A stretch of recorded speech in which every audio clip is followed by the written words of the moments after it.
Il faut qu'on retrouve l'esprit du plan Monnet de 1946. C'est 4 secteurs sur lesquels on fonce et qui permettent d'arrimer les uns et les autres. Je vais prendre un exemple très concret.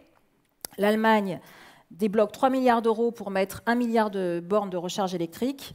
Nous, on en met quand même beaucoup moins, Charles-Laurent.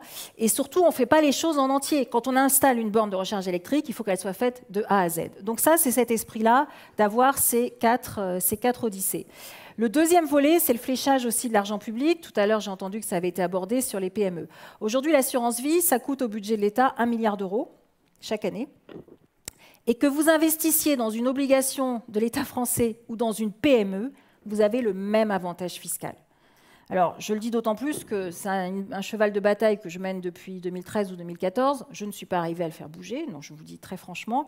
Mais j'espère bien que sous le prochain quinquennat, cette avancée sera là. La prise de risque doit être plus avantagée que d'investir dans une obligation d'État. Et aujourd'hui, que vous investissiez dans une obligation d'État ou dans une PME, c'est exactement la même chose et ça coûte quand même 1 milliard d'euros à l'État par an.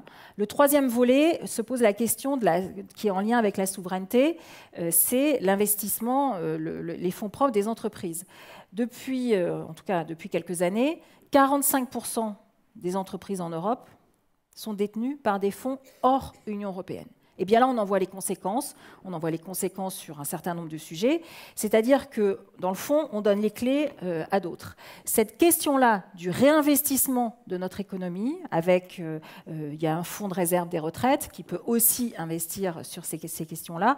En tout cas, nous les portons. Et en direction, bien entendu, des PME et des TPE. Toujours pour les PME et les TPE, il me semble qu'il faut arriver à une législation plus protectrice comme ce qui existe en Allemagne et ce qui permet aux PME de devenir des ETI et après de grandir encore plus, puisque vous savez que nous n'avons que 5000 ETI en France, ce qui est beaucoup moins que nos voisins allemands.